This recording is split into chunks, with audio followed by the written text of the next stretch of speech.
So I will read that here.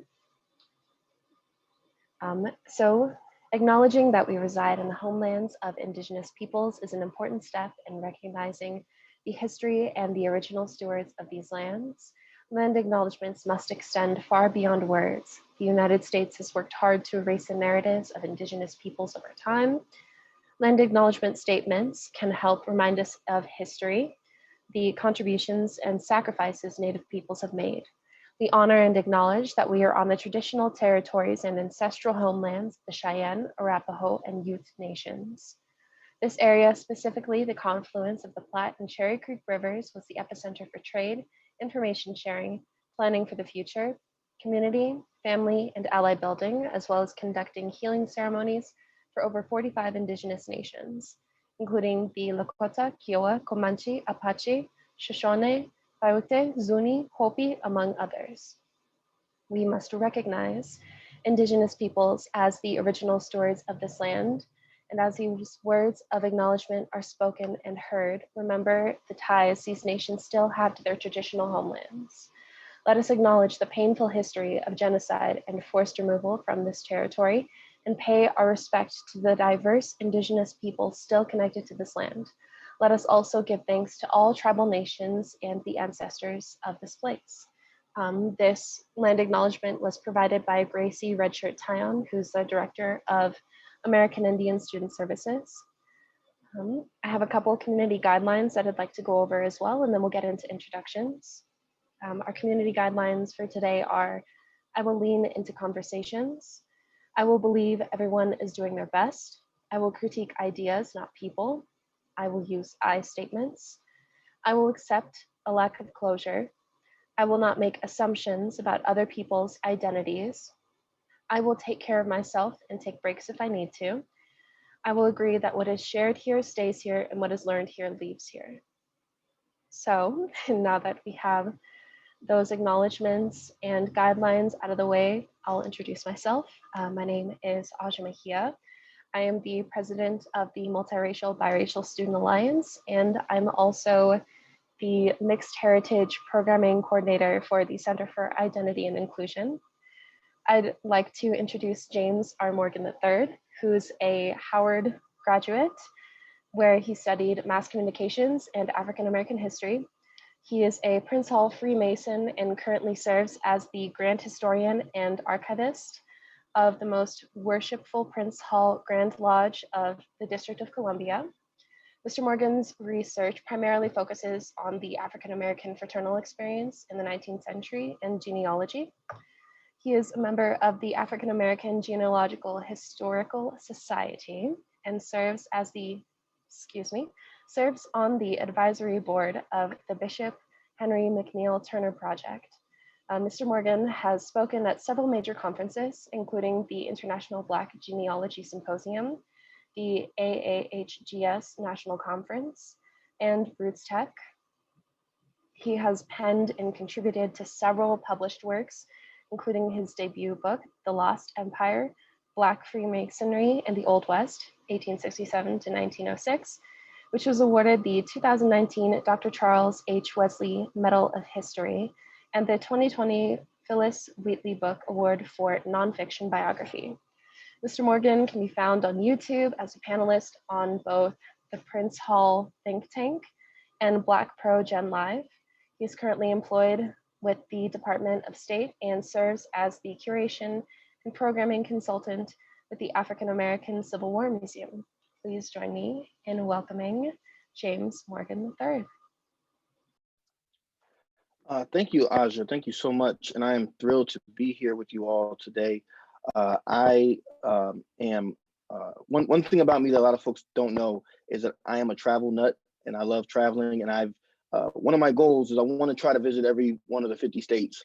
And I've never been to Colorado. And before maybe about a week or two ago, I really only knew about 2 or 3 people in Colorado. So now that I know you all, I'm hopeful that when I do make it out there, that hopefully, post-COVID, we'll be able to get together and fellowship and get some lunch or something, because I'm just so excited to be talking to you all.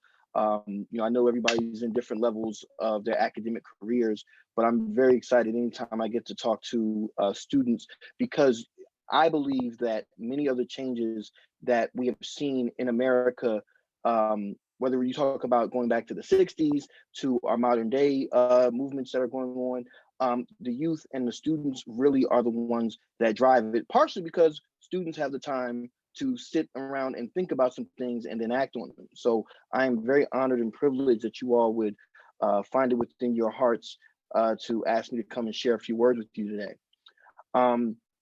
The presentation I'm going to give is going to be a little different than what I normally would do, in that I want to try to get through the presentation rather quickly, because I really want to have some open discussion with you all so we can sit and think about some things. So I'm going to, without further ado, I'm going to begin my presentation here. Let's go into the PowerPoint.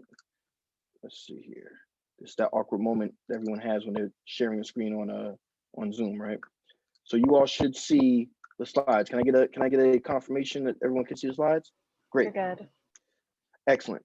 So as Aja mentioned in my bio, family history means a lot to me. I have been working and researching my family history for about a decade now. I am currently pursuing certification as a certified genealogist as well. And so family is basically about connections. And so when we think about America, when I was thinking about the topic that I was asked to speak on today, I decided to call this presentation America, the Dysfunctional Family. And the reason for that is because from the founding of this nation, people have had relationships. Those relationships have not always been willing ones. Those relationships have not always been advantageous for both parties. However, those relationships have existed. And over time, we have become a national family, although we have not wanted to acknowledge it. And so that's going to be something that we're going to talk about today. As I'm sure many of you all are aware, during this COVID crisis, one phenomenon that has come up has been the concept of verses, right? Every couple of weeks we'll see, Ashanti is battling Keisha Cole, or, Gucci Mane's battling against Young Jeezy, right? Well, to me, the real verses that we need to be talking about right now is this one right here. 1619 Project versus the 1776 Project. I'm sure many of you, if not all of you, are probably familiar with this, but for those who are not, I will bring you up to speed. The 1619 Project was an initiative initiated by the New York Times with under the leadership of Nicole Hannah-Jones, who ended up winning I believe it was the Pulitzer Prize for this piece. Where basically what they did was they gathered together some of the top thinkers and intellectuals in the country today in preparation for 2019, which was the 400-year anniversary of the landing of the first Africans to what became English North America. Now, these were not the first Africans in North America. They weren't even the first Africans in European territory of North America, because we know that Spanish Florida was there before you get to start talking about Jamestown, which is what 1619 is commemorating. But regardless, 1619 is still a very important year in understanding the development of European colonialism, particularly Anglo-speaking colonialism in what becomes the United States. And so it's also a very important marker for understanding the development of the transatlantic slave trade, right? The Africans who were brought to Virginia are actually the ancestors of a significant percentage of the population of the United States today.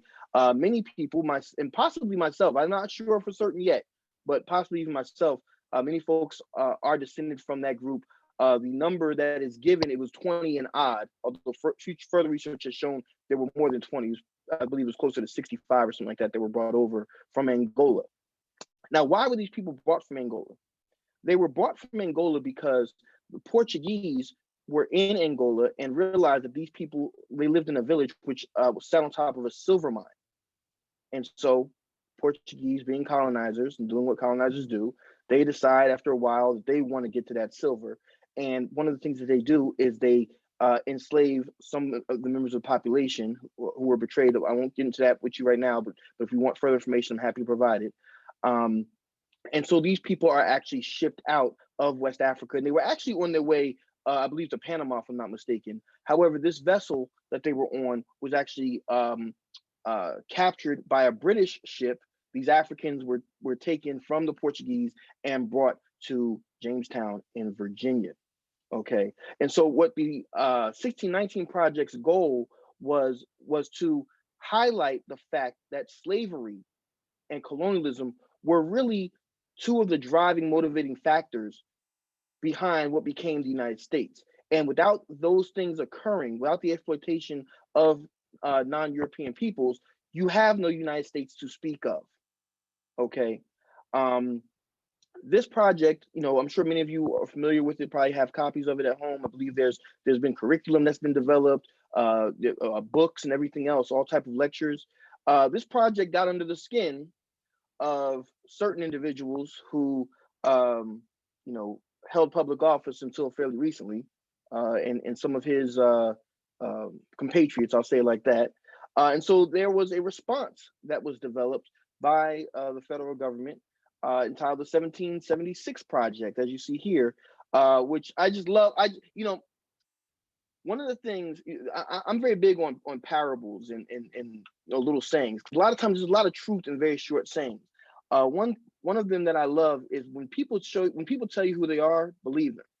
So let's look at this right here. We see the 1776 Project, and what do they say is their goal? Their goal is communicating the genius of our founding to future generations.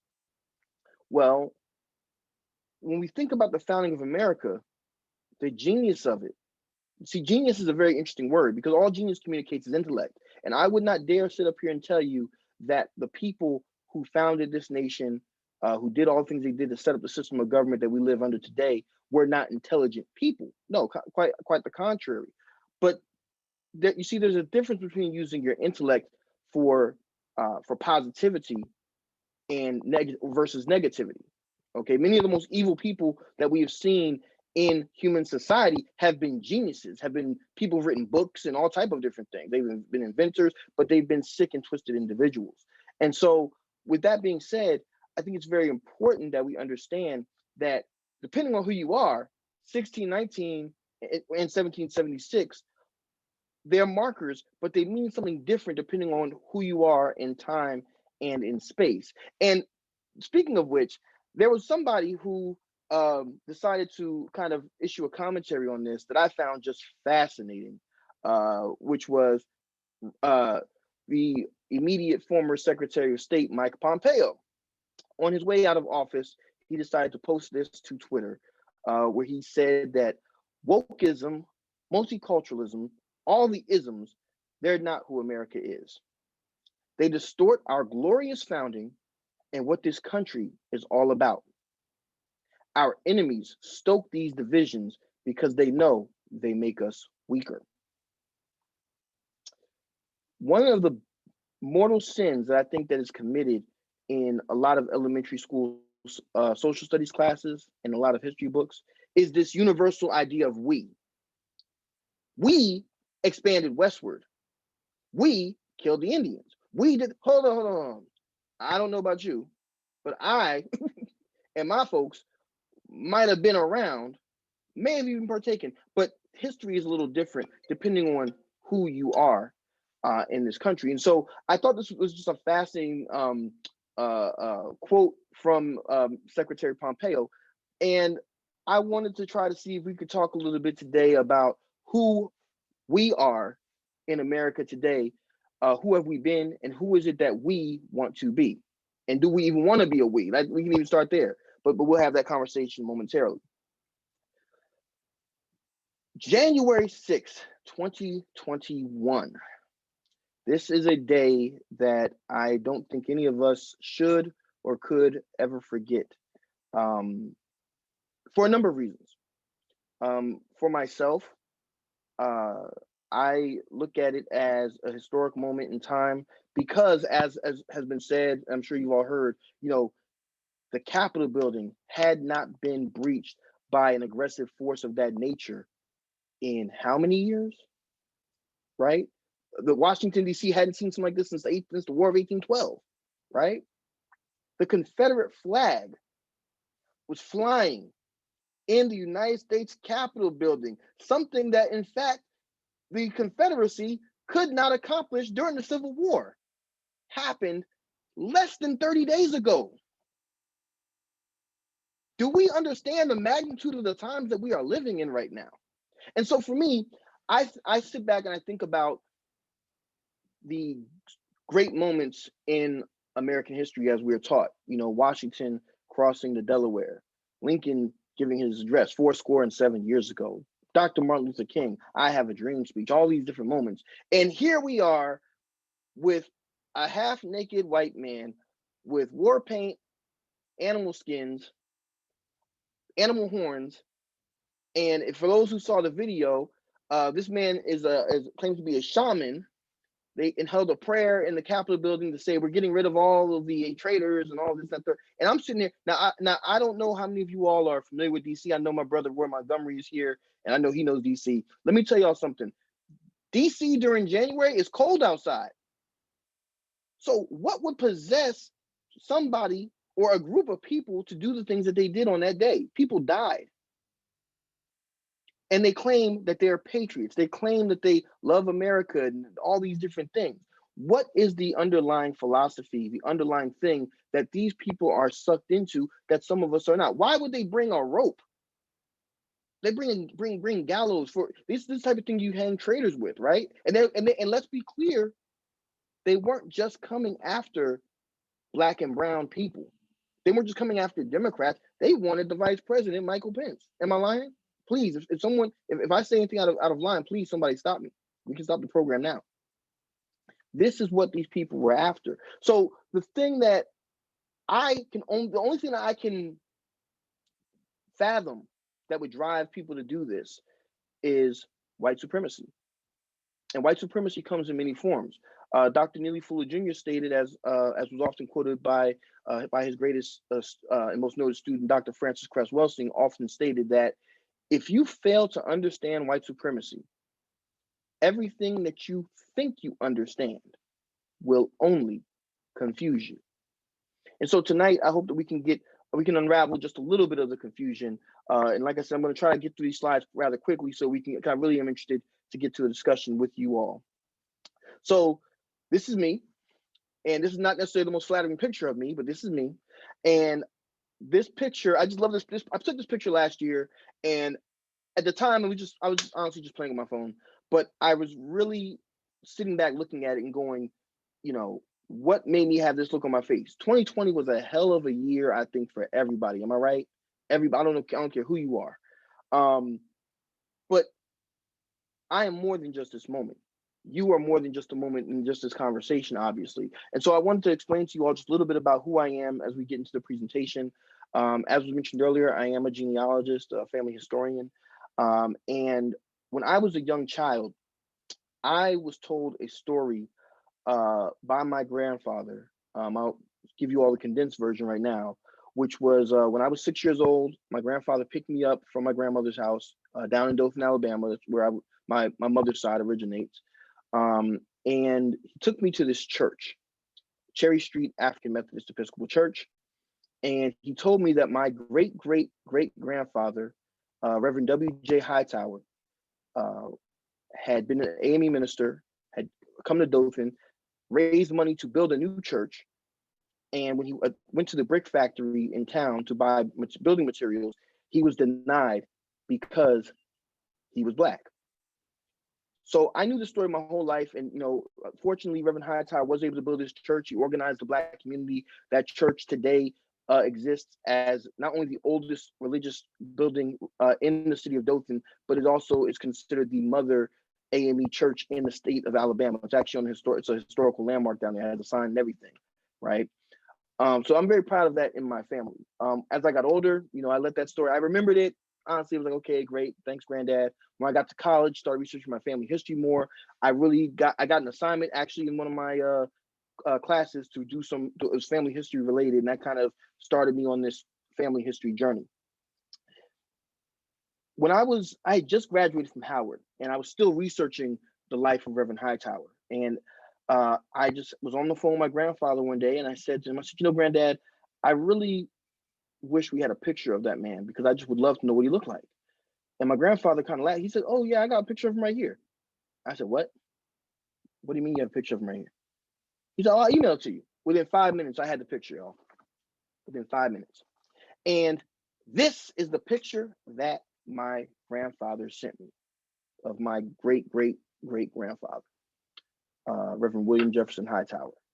And at that time in my life, I was just about to turn 21. I had never seen a photograph of an ancestor of mine, of a direct ancestor of mine, going back that far. Reverend Hightower was born January the 12th, 1868, and died on August the 2nd, 1935, just so you all can get an idea of how far back we're talking. He's born 1868, I'm born 1989, so pretty big distance there, right? The first thing that hit me when I saw this photograph of this ancestor of mine, this man whose blood flows through my veins, and the first thing that hit my mind, I said it out loud to my grandfather. I said, "Granddad, I don't look nothing like him." And he laughed and he said, "Well, James, that's because his father was a white." Now, for those of you all who can see me on the camera here, I'm a pretty chocolate child. Am I right? I mean, I've been to Africa twice. I've been to Egypt and I've been to Nigeria. I look like just about everybody from in Nigeria. Just about. I couldn't be mistaken for anything else but a black man. That's what I've been for 31 years now at this point in my life. And I don't, unless I get Michael Jackson's doctor, somebody comes around, I think I'm probably gonna just ride this whole thing out, right? But in any event, I when I saw this picture, it just struck me, because my family today, most of them, just almost everybody, is my color or darker. And so when I looked at this man's face, I looked at his eyes, I looked at his hair.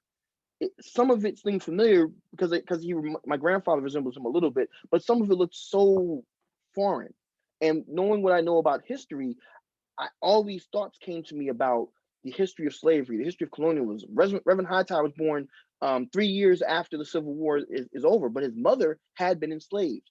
His stepfather had been enslaved. His father, however, had been a slave owner. Okay. And this was something that, it was kind of hard for me to digest on a certain level, in that I'm Black. I know I'm Black. I've lived Black and I'm probably going to die Black.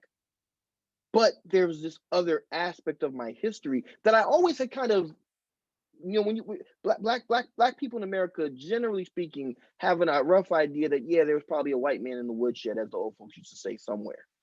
But this photograph of this great man who was my ancestor really put it in my face about this idea of the rape of Black women during slavery and afterwards, and what all these different things meant. And so this photograph was one of the things that propelled me to not only continue researching my genealogy from a documentary standpoint, looking at census records and all those type of things, but also to really look at my DNA. And so in doing that, this is my DNA results from 23andMe. I've tested with them in Ancestry.com and a couple of other websites to try to find out a little bit about where I came from. And consistently, this has been basically the results. I am roughly 80% sub-Saharan African, as they say. And if you look down there towards the bottom, you'll see 17.3% European. Almost 20% of me originates in Europe. And the only thing that I could think of when I saw that was, wow. Didn't help my credit score at all, but it was good to know this part. You see, one of the problems I think that we have in America is that we don't want to confront history. Therefore, we repeat it constantly. For me, this was in some way a confrontation. Some of these European, mostly men, not entirely, but mostly men, that intruded into the African DNA gene pool that I come from. I know some of their names. Some of their names I don't know. And some of their names I will never know. I found out through my research through Reverend Hightower, I actually am a direct descendant from the first, what we call today, president of Columbia University. That's a legacy. I never knew that growing up. I had no clue until I started researching Reverend Hightower's white father's family to find out where I came from. Had no idea. Let's think about for a second, and it's not just about me, but think about for a second what that means for James Morgan III, had I been born into that man's quote unquote legal, legitimate family. The institutional ties, the wealth, the books, the documentaries, the whatever, just having the names of some of these famous people of history. What has that done for one segment of the population versus the other? Okay. One thing I want to share with you all before I sign off here is, matter of fact, I'm going to ask if anyone knows, you feel free to come off of mute if you know the answer. Does anybody have any idea? I should have put this as a slide now I think about it. Does anybody have any idea who Jimmy Carter is? I'm sure you all do. Jimmy Carter, president of the United States, right? He was president back in the 70s. Am I right? Anybody know the name of the music producer that Jimmy Carter is related to?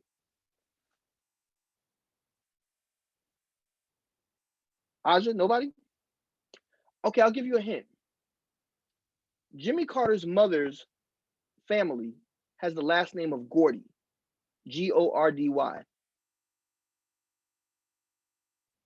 If you're thinking Barry Gordy, Motown Records, you'd be correct.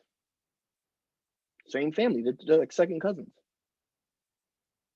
So what I'm saying to you is this. Again, America is a family, but it's a dysfunctional family.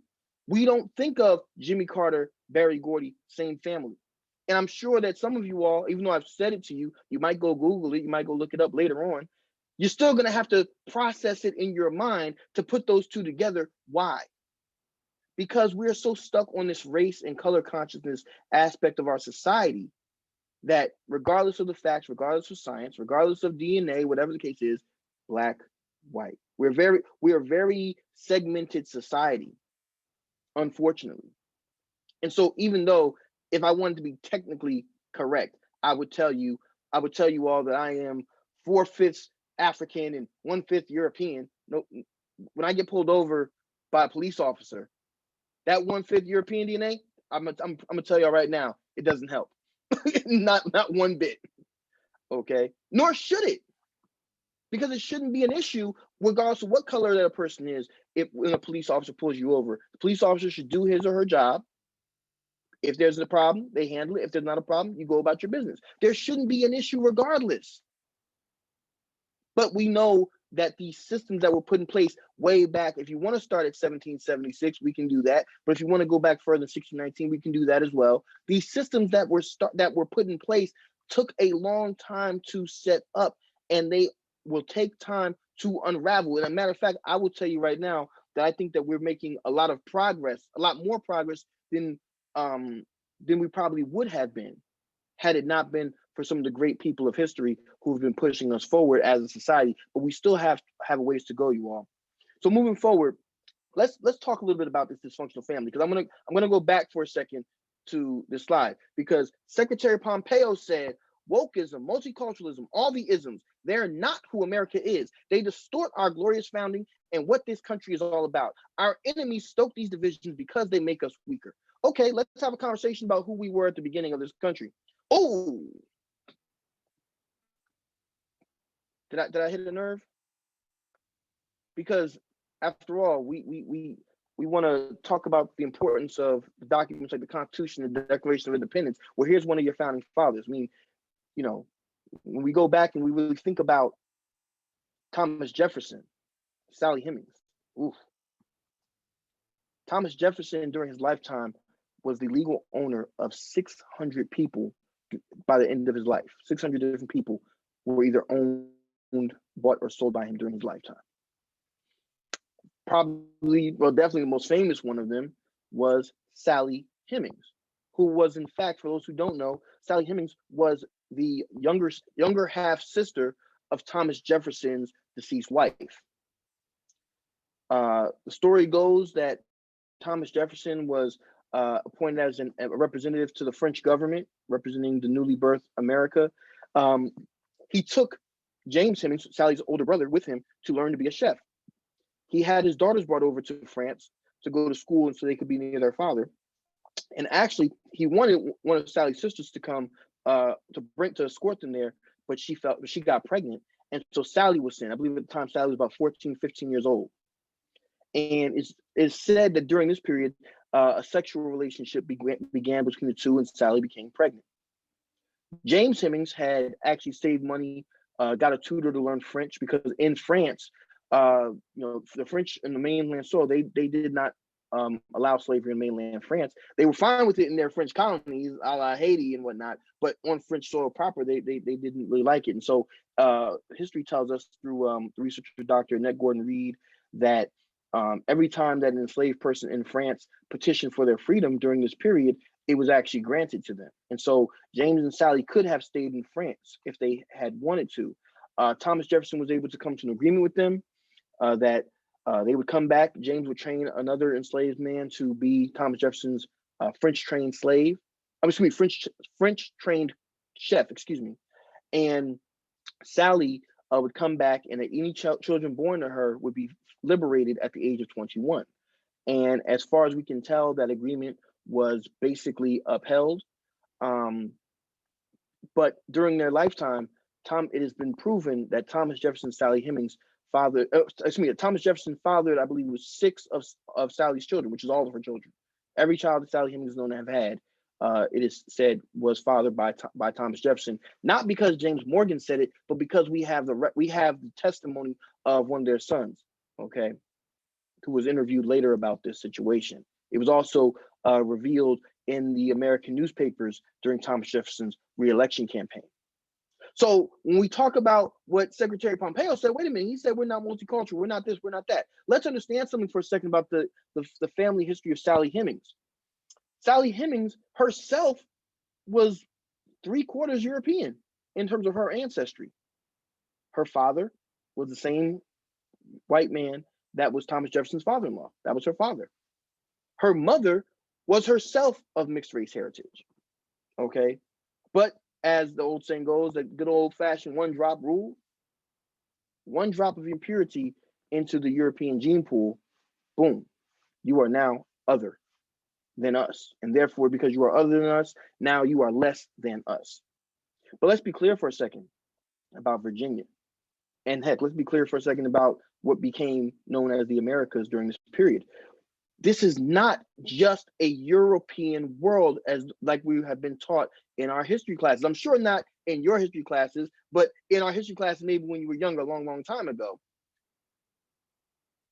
Yes, you have European trade, you have European money, you have all type of a big cultural push from Europe for sure. But let's be clear for a second. What made what we call the Western world today, the Western Hemisphere, what made it is a smash of Europe, Africa, and those who are indigenous to this land. As a matter of fact, let me back up and thank you, Aja, for that land acknowledgement.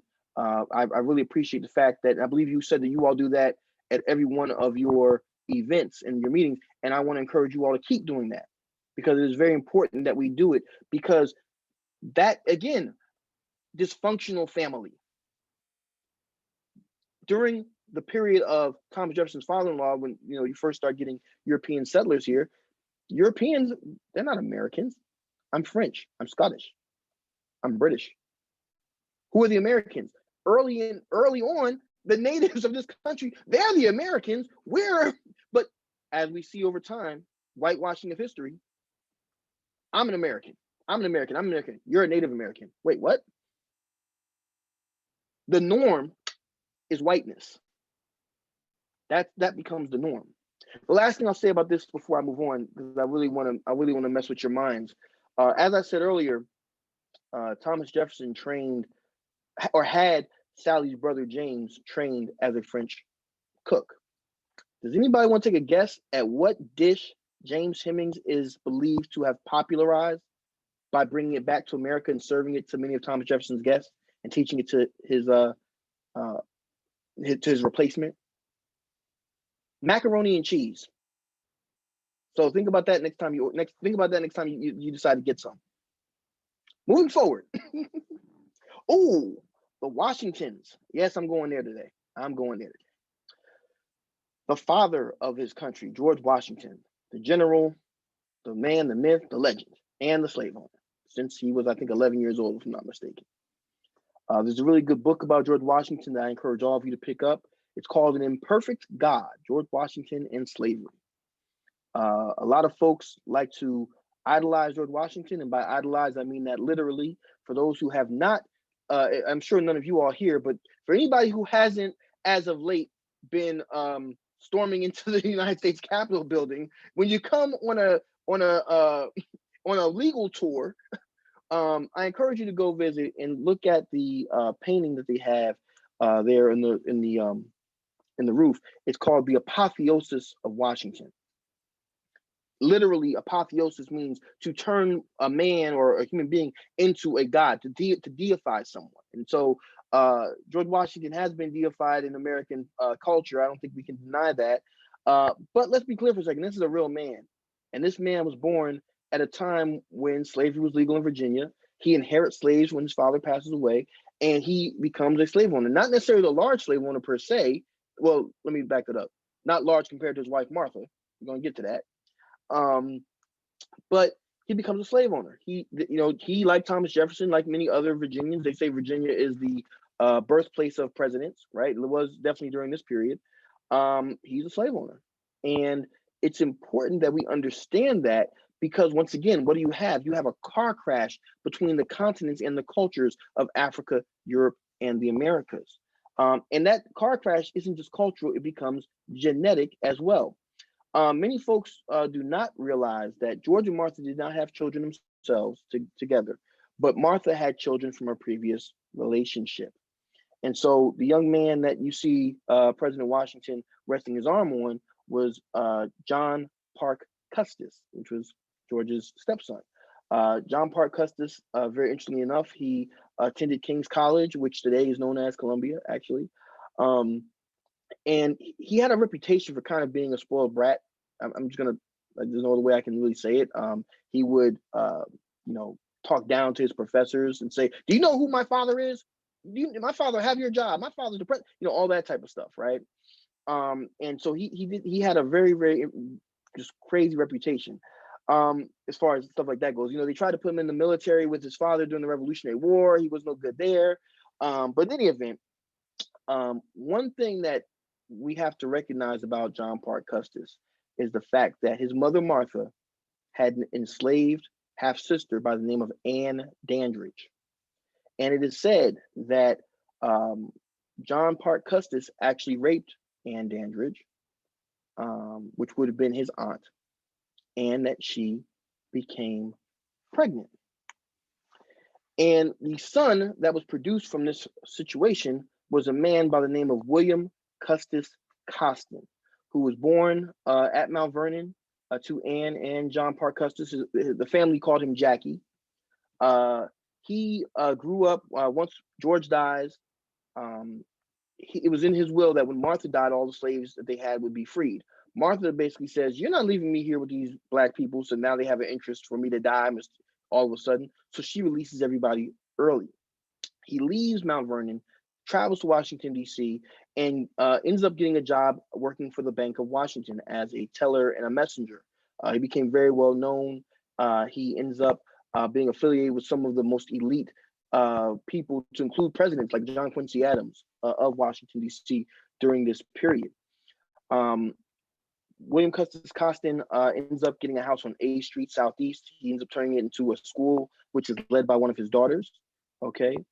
And one of the things that is very important about this man's life is the fact that he, in 1821, decides to take a case to federal court, because you see, he had arrived in DC in about 1804, but in 1821, the district government issued the DC Black Codes, which were designed to push free Blacks out of the city of Washington, D.C. proper. They wanted free Blacks out of the city. We don't care where y'all go, but y'all have to get out of the city. And so they did things like, they said, okay, free Blacks cannot be outside after 10 p.m. Free Blacks have to find two upstanding, reputable white men who will vouch for their good behavior. And there was a fine. I think it was, I forget how much it was, but there was a fee that had to be put up, by a white man, by the white person, right?